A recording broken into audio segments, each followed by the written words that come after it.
The text message came through at 6:08 a.m., just as I was tying my son's shoelaces before school.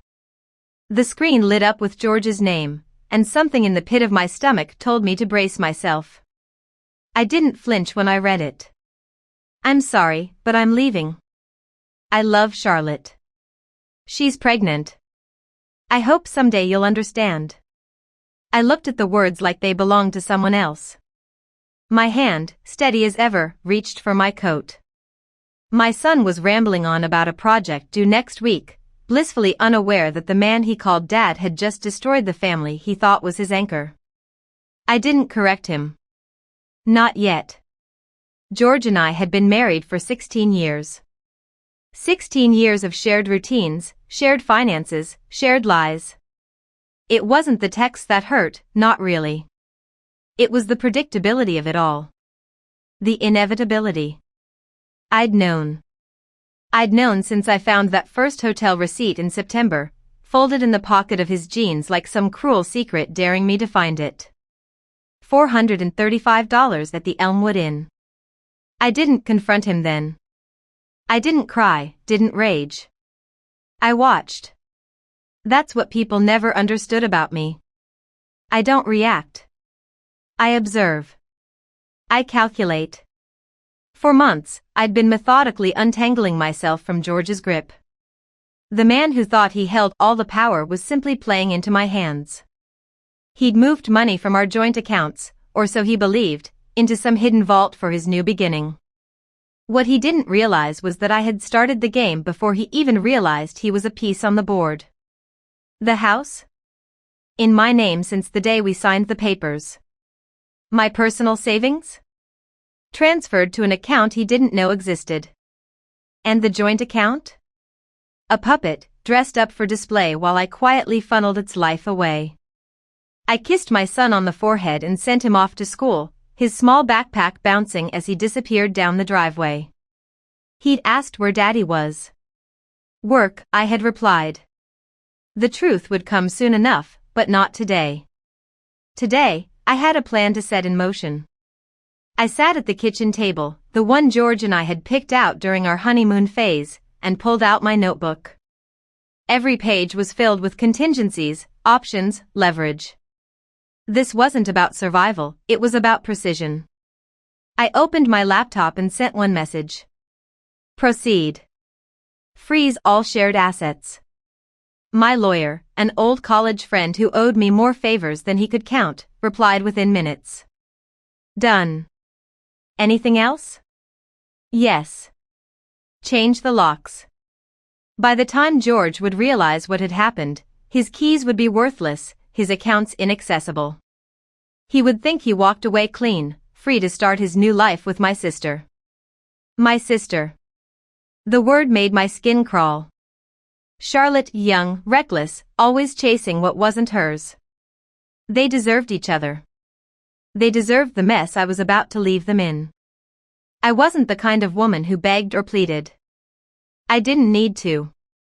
My strength wasn't in raised voices or throne plates, it was in the silent dismantling of the life George thought he controlled. I stared out the window, the morning light spilling over the kitchen floor, and felt the calm settle over me. He thought he'd broken me. He had no idea I'd been sharpening my own edges for months. The locksmith arrived at 9:15 a.m., just as planned. A gray van pulled into the driveway and a man stepped out, carrying a black toolbox and wearing a neutral expression. He didn't ask questions. I didn't offer explanations. By 10 a.m., every lock in the house was changed, front door, back door, garage. The keys jingled in my palm, a new weight, a quiet assurance that this space was mine and mine alone. The house had always been in my name. When George first suggested adding his name to the deed, some flimsy excuse about building trust and partnership, I had smiled, nodded, and said we'd look into it. I let the paperwork sit on the corner of the desk for months, conveniently missing deadlines, pretending to misunderstand the forms. George never pushed too hard, he assumed we had time, that I'd fall in line eventually. But I'd always been deliberate with what I gave and what I kept. And I kept the house. It was the first thing I did after we married, back when I still believed in us. I used my inheritance from my grandmother, bought the property, and insisted it stay solely in my name. At the time, it had been a point of pride, of independence. Now it was a fortress. By noon, the petition for divorce had been filed. Adultery was easy to prove. Hotel receipts, unexplained absences, the very text message he sent me that morning, it was all neatly documented, tied together like a gift for the court. My lawyer, Michael, didn't even blink. He'd seen worse, he said, but rarely this well prepared. You knew this was coming, he said softly. You've done everything but set the date. I didn't reply. What was there to say? The shared accounts were frozen. George's frantic attempts to drain them were too little, too late. What remained was untouchable, now held in limbo under court order. My accounts, my real accounts, were untouched. Flourishing, even. He never knew the full extent of what I kept from him, just as he never thought I could outmaneuver him. The phone rang, flashing Charlotte's name. For a moment, I considered ignoring it, but curiosity won. I let it ring twice before answering. Her voice was soft, uncertain. I didn't think you'd pick up. I stayed silent. I know you're angry, she began, but please, I didn't mean for it to happen this way. Didn't mean for it? As if affairs happened like weather. As if betrayal was some inevitable accident. George said we could come by, she continued, hesitant. That we could stay there. At the house. Just until we figure things out. I felt a strange, detached amusement. George doesn't live here anymore, I said, my voice even. And neither do you. There was a pause, then a breathy, nervous laugh. What do you mean? He said. I mean the locks are changed, and the house was never his to begin with. It's not a shelter for liars, Charlotte. The silence stretched. I could almost hear her mind racing, piecing together the unraveling of whatever fantasy they'd built. But I'm pregnant, she said finally, her voice breaking. Then you'll have to find somewhere else to raise your child. I ended the call. It wasn't rage I felt, it was clarity. The kind that comes after a storm, when everything broken is finally visible. I wasn't responsible for her. For him. For their choices. I owed them nothing. Later that evening, I sat down with my son. He was 12, old enough to sense the shift in the air, but still young enough to need protection from the ugliest truths. We sat on the edge of his bed, his favorite blanket wrapped around his shoulders. Dad's staying with Aunt Charlotte for a while, I said gently. He looked at me, confusion knitting his brow. Why? I paused, searching for the right words. Sometimes grown-ups make bad choices. And when they do, it changes things. Is it because of me? His voice was small, frightened. No, I pulled him close, pressing a kiss to his temple. It's never because of you. Your dad loves you. But he and I, we're not going to be together anymore. He didn't cry. He just leaned into me, quiet, thoughtful. Like me, he didn't need loud explanations. Just honesty. The texts from George started pouring in that night. Demands, accusations, pleas. What have you done? You've frozen everything. Charlotte's pregnant. We have nothing. You can't do this. I have rights. I didn't respond. I didn't need to. Michael called the next morning. His attorney just reached out. George didn't realize the house was never in his name. Apparently, that's come as a surprise. Let them be surprised, I said, stirring my tea. There's something else, Michael continued. Something we need to discuss. I sat up, my pulse steady, waiting. Go on. Michael's voice was calm, but there was an edge to it, something almost like disbelief. George's attorney says he's in trouble. Financially. I sipped my tea, letting the warmth settle in my chest before answering. How bad? Bad enough. He's maxed out every card he has. Apparently, he assumed he'd have access to your accounts. There's no money for him to fall back on. His lawyer didn't say it, but it's clear George was planning to live off you while starting a new family. I didn't flinch. I'd already known. You don't find hotel receipts and unfamiliar credit card charges without understanding what they mean. George had been counting on my stability, my planning, my resources, to fund a life he thought he deserved without earning. What now? I asked, though I already sensed the answer. His lawyer is hinting at mediation, Michael said, with a faint, amused exhale. They know they can't win in court.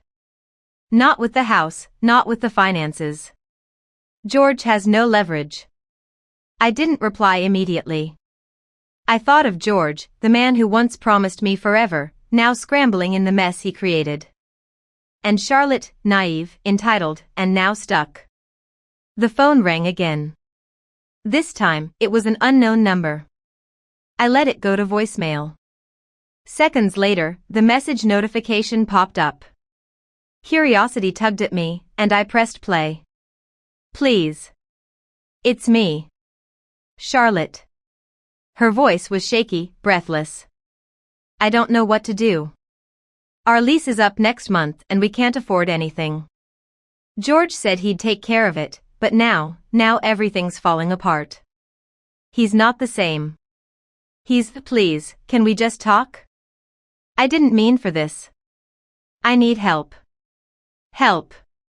It hung in the air like a bitter joke. I waited an hour before calling her back. Long enough for her desperation to simmer. When she answered, I could hear the chaos in the background, voices, maybe an argument. Her breath hitched. Thank you for calling. I didn't know who else to. I cut her off, my tone steady. Charlotte, this is what consequences feel like. A pause. You made your choice. You knew exactly what you were doing when you got involved with George. When you betrayed me. Don't call me asking for help now. Her voice cracked. But I'm pregnant. That was your decision. Not mine. But. No, Charlotte. You wanted him. You have him. You live with everything that comes with that. I ended the call. There was no satisfaction in her pain, only a cold, quiet certainty that I no longer carried the weight of her needs. Later that afternoon, there was a knock at the door. A heavy, insistent pounding. I didn't need to look to know who it was. I opened it slowly, just enough to face him. George stood there, disheveled, eyes wild with frustration. This is still my house, he barked, stepping forward.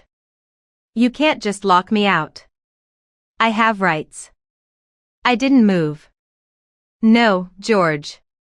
You don't. He stared at me, waiting for the part where I'd cave, where I'd soften like I always did. But there was nothing left to yield. This house was mine before we married.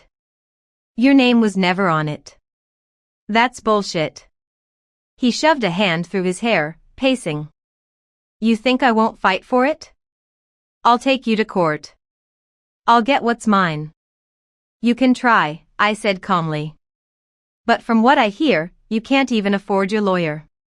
His face fell, just for a second. A flicker of truth sinking in. His bravado cracked, and behind it was fear. You've left me with nothing, he spat. No, George. You did that to yourself.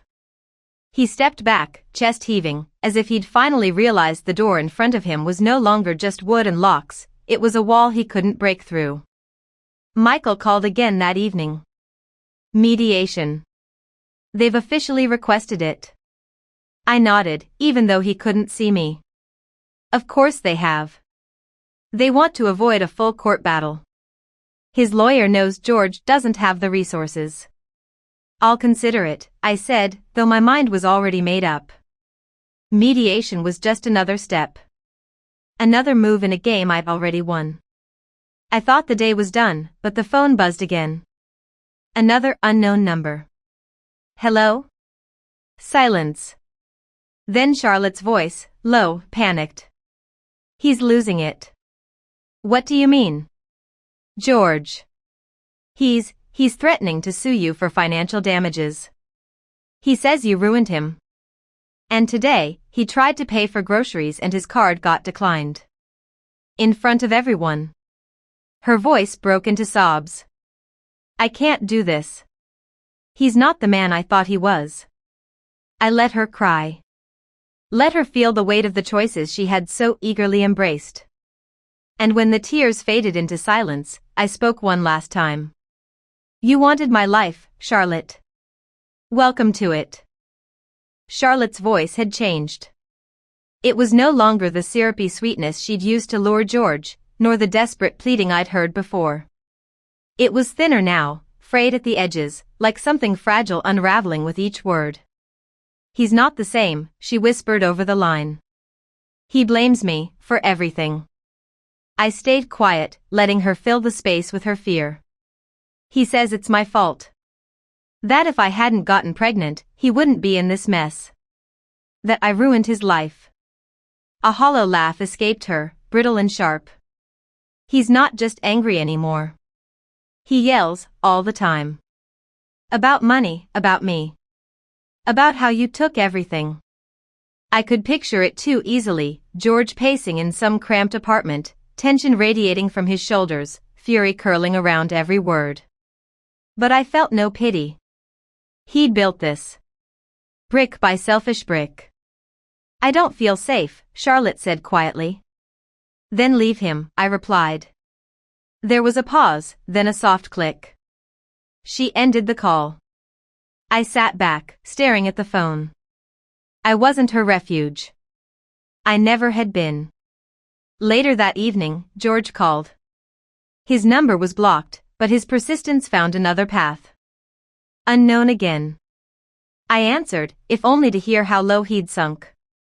I need to come back, he said, his voice low, controlled, as if trying a new tactic. Just for a little while. Until I figure things out.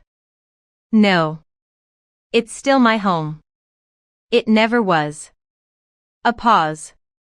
Then the shift I expected. Look, I'm sorry. I made a mistake. We can fix this. You and me. Forget Charlotte. She's a mess. Immature. She doesn't get how hard life is. I almost laughed. The cowardice was palpable. You think I'm going to let you back in after everything? I asked, voice cold. You didn't just betray me, George. You destroyed the life we had. And now you want to come crawling back because your fantasy didn't work out? You don't understand, he snapped. I'm broke. She's pregnant and useless, and we're about to get kicked out. You think this is easy for me? I stayed silent, let him stew in his self-made misery. I don't have anywhere else to go. That's not my problem. I loved you, he tried, softer now. No, George. You loved what I gave you. The comfort. The stability. The safety net you thought you could fall back on. I paused, steadying my breath. But that net's gone. I ended the call and blocked the number. Michael called the next day, as if on cue. George's lawyer reached out again. They're practically begging for negotiation now. He's lost access to everything, his accounts, credit, even the remaining joint assets. There's nothing left. Let him beg, I said. Michael hesitated. There's something else. Charlotte's apartment management filed for eviction. They haven't paid rent in 2 months. They'll be out by the end of the week. So there it was. The final piece of their illusion, stripped bare. No money. No home. No future. By the end of that week, Charlotte's voice returned. She called again, from another number. He's gone, she said. I don't know where. He just left. Said he couldn't do it anymore. That he needed to find something better. Did you expect anything different? Her breath caught. I thought. You thought he'd stay. That he'd fight for you. A bitter silence stretched. He's not who you thought he was, Charlotte. He never was. Neither of them were. It didn't take long for George to reach the point of desperation. I could tell by the way he spoke when he called again, this time from another unknown number, like a ghost who hadn't realized he was already dead to me. I just need a place to figure things out, he said, his voice hollow. Please. I didn't feel the need to hang up quickly this time. I wanted him to hear me, to finally understand. You don't know me, George, I said, calm, composed. You never did. There was a pause, like he wasn't sure what to say. Like he still thought there was a chance. You thought I'd always be here, I continued, to catch you when you fell. But I stopped the moment you threw me away. I made a mistake, he murmured, weak. No. You made a choice. He tried to argue, but I didn't care to listen. I ended the call, the final one I would ever take from him. A day later, Charlotte sent a text. Short. Bitter. He left. Said he needs space to think. I'm pregnant and alone. Hope you're happy. Happy? That wasn't the word for it. I didn't need George's suffering to feel whole. I didn't crave Charlotte's regret. What I felt was clean, unburdened, as though I had been carrying something heavy for years and finally set it down. The divorce was finalized 2 weeks after that. Michael called me with a tone of quiet satisfaction. It's done, he said.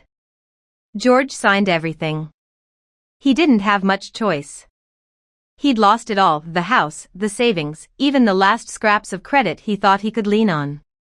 His reputation, once solid, was dissolving in whispers and pointed fingers. Friends turning away, business contacts ignoring his calls. There was nothing left to prop him up. 3 weeks passed. I was sitting in my office, light streaming through the windows, making notes on an expansion plan for the boutique. Life had begun to fill itself again, not with distractions, but purpose. Real, grounded purpose. That's when I heard from Michael again. Thought you'd want to know. George is, well, he's couch hopping. Staying with friends when he can. No job, no prospects. Word's gotten around. I didn't ask for more. I didn't need details. The image was clear enough. Charlotte called the next day. I almost didn't answer, but something told me this would be the last. You were right, she said, no pretense left. About him. Her voice was quiet, like she wasn't sure she deserved to speak to me. He left, she continued. Said he wasn't ready to be a father. That I should have been smarter about birth control. A bitter laugh, thin and sharp. I thought he loved me. That he'd stay. I didn't say anything. There was nothing left to say. I just wanted to hear it from you, she said. That I ruined everything. You did, I replied. But you didn't ruin me. She didn't answer, just breathed into the silence for a moment before hanging up. Days passed quietly after that. The boutique flourished. My son smiled more. The air in the house felt lighter. There were no more late-night calls, no more shadows lurking behind every thought. Then, one afternoon, my assistant returned from lunch, setting her things down carefully before speaking. You won't believe who I saw, she said, cautious. Try me. George. Across the street. Just standing there. He looked bad. Like he hasn't slept. I didn't flinch. Let security know, I said simply. If he tries anything. But I knew he wouldn't. He'd lost the fight in him. All that was left was the empty shell of a man who believed he could destroy and rebuild at will, only to find himself buried in the rubble. I didn't need to see him. I didn't need to hear an apology. Revenge was never my goal. Closure didn't come from watching him fall, it came from knowing I had risen. That I had chosen my dignity, my future, over the wreckage he offered. George could linger in the ruins of his past. That was his burden. Mine was lighter now. I was free. And I was moving forward. Thank you for following this journey. The story of resilience is not in the fall of others, but in the quiet strength to rise, rebuild, and walk away, stronger and whole.